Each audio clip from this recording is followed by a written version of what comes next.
Welcome to Downshift. My name is Matt and I'm here in Chicago with the new Toyota Camry. That's right, sedans are not dead. And the main competitor Honda Accord got a new generation a year or two ago, and now we've got Toyota's answer. What's up, girl? So we're gonna take a look at everything that we can show you here in Chicago before we get this thing out on the road and drive it later this year. Let's get into it. So this is the 9th generation for the Toyota Camry, and with it gets you a new look, new powertrain option, and a new interior and some new technology. And we're gonna get into all of it, starting with the powertrain. Under the hood here, we have the 5th generation hybrid system. It's a similar 2.5 4-cylinder that we're used to seeing now. It's got either 2 motors or 3, depending on if you go for front or all-wheel drive. You will get e-all-wheel drive, and it's e-all-wheel drive that's available for each trim, which is pretty awesome. In front-wheel drive cars, you've got about 225 horsepower. In all-wheel drive cars, you can expect 232 horsepower, and that's a big 30 horsepower jump from last year and last generation. That is pretty impressive. But obviously then fuel economy is a big part if we're only getting a hybrid. So what can we expect from this Camry? Well, estimates are about 50 mpg combined, but let's talk styling now. Obviously we have an entirely new look and we've got this new paint. This is Ocean Gem. It looks pretty great. But this Camry is the latest Toyota to get the new Hammerhead design language that we've seen on the Crown and the Prius and now here, and of course the Crown Signia. You get 9 different colors. This is a pretty cool one. Here on this XLE trim, we have a grayed out lower grille, but on something like an XSE, the more sporty inclined and styled one, you could even get body colored or body color matched, which is pretty sweet. Your DRLs are these little C fangs here, and they're actually amber, or at least they can be, and you can, not on this one, but you can get a 2-tone roof. I believe that is for the XSEs. But looking from the profile, we can see that the shape of the car is almost identical to what we had last year. You can go all the way up to 19-inch wheels on your XSE, but we've got 18s here on your XLE. A little bit more sidewall, a little bit smoother ride for your more luxury inclined Camry. The XSE will get a little bit more dramatic lip spoiler here on the trunk as well, and it will also have this Camry portion between your C running lights or C tail lights. This bit is going to be blacked out on your XSE. And down at the bottom you see we don't have exposed exhaust ports, but you will on an XSE. And back around the side, we don't have final dimensions yet, but the new Camry is 1.4 inches longer than it was last year, and that translates to more space, especially in the rear. And let's check the trunk. This is why, where's the release? And let's check the trunk. This seems to be why everyone goes to SUVs. Now, it's a little confusing to find the release. It's actually here between the R and the Y on Camry, and it's actually locked. Let's see if we can get it from the front seat.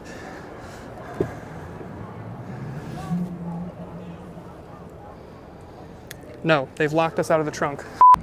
It's being worked on, so we're gonna capitalize getting in the trunk here quick. Nice big wide opening, pretty deep. Way to drop the seats from the back. You don't get that all the time. And it looks like there's a little added space under here where a spare tire would go. Not bad. But from there, we'll check out the rear seats, which we can get into. Again, nice kind of interior contrasted colors. This has a little bit of like metallic fleck to it. I hope it's coming through in the camera. It looks pretty nice. Doesn't look like we're gonna have heated rear seats. That's okay. Let's see if we can adjust this front seat to where I would naturally sit before we test the rear seat. Actually, it's pretty close. So then getting in, I mean, it's not huge, but this is about where I would sit comfortably. So knee room is okay. Obviously, I would have a lot more space over here, so I'm gonna sit here for a second while I show you the headroom. Now I have loads of space, so you just have to have shorter friends. But you do have air vents back here. You've got USB-A, USB-C. The problem is the headroom, and I'm hitting my nub, and you guys know I don't like to hit my nub. But other than that, in here, it's pretty nice. We've also got a big panoramic roof here, and it does seem like it opens up front. And we'll check out then, of course, the front seats. And they're pretty cool. It's almost Volvo-esque. This is, of course, the lighter material that you're getting on the XLE here. So you're getting a little bit more luxury stuff, like this padded quilted dash and door card. This is very luxe stuff. But you have 2-person memory. This is just for your XLE trim, I believe. You're not getting it on an XSE. Heated seat. You've got cooled seat. And look at this. This is almost like a like a canvas cloth accenting. Again, if it had a little Swedish flag here, I would be totally convinced that it was Volvo. This is very, very nice. But then the interior design as a whole. Now this is very similar to the Crown without being so obviously identical. Now my favorite thing is the very cool padded dash. It's got a quilted diamond weave to it. Very, very upscale, very, very luxe feeling. I like that. Also the new steering wheel. This is straight out of the Crown and it's got all the new buttons on it.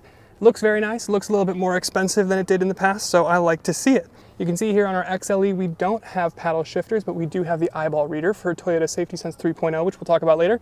But if you do want to go for the XSE, the sporty one, you can get paddle shifters, but you're still going to get an eCVT. So I'm not sure exactly how much the paddle shifters are going to add to the experience, but at least you'll get them. But then just a couple of other things, not specifically the padded dash, but you've got this like full width dash vent, which is very Audi, very RS5 of the Camry here. And you don't get the LC style shifter, the Lexus LC 500 style shifter that we got in the Prius. This is more conventional mechanical shifter with the Prindle. And of course the underrated feature of your physical climate controls that you have here. And as we saw, heated and cooled seats. And look at the little texture pattern that you get here on the climate vents. I mean, this is a level of detail that they didn't need to do. This is a Toyota Camry, but they're going above and beyond, and I really like to see that. Now we're going to talk about technology, but I can't do it with the car on. This is a prototype car, so the battery is disconnected, and that's kind of the reason that we couldn't get into the trunk and whatever. But I can talk about these things. On your XLE and XSE, you can get a 10-inch head-up display, which is pretty cool, very similar to what we just had in the RAV4 Prime. And then your cluster, as standard, is going to be 7-inch digital, or you can upgrade to the 12.3 fully digital instrument cluster. Very cool. And then in 12.3-inch, actually, I think it's even bigger than that, center infotainment system. It's running the latest Toyota connected services stuff, so all the same stuff that we've seen ever since the new Tundra came out and everything since then. So wireless Apple CarPlay, wireless Android Auto, over-the-air updates, dual Bluetooth connection, all that stuff. What kind of new car would it be without a wireless charger? But you've also got some USB-Cs and a USB-A, along with a pretty cavernous storage area down here and some dual cup holders. And this is clever for those with mugs or Stanley cups.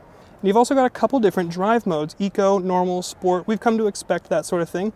And of course it's a Toyota hybrid, so you've got the EV mode, which is, I guess, a fun button if you like to drive around in parking lots, but if you'd like to drive on the street, this isn't gonna do much for you, but it will automatically put itself into EV mode when it thinks that it can run on just EV, and it'll maximize your fuel economy that way. So that's nice to see. And then the last thing that we'll talk about is right here. Toyota Safety Sense 3.0 is standard. You'll love to see that.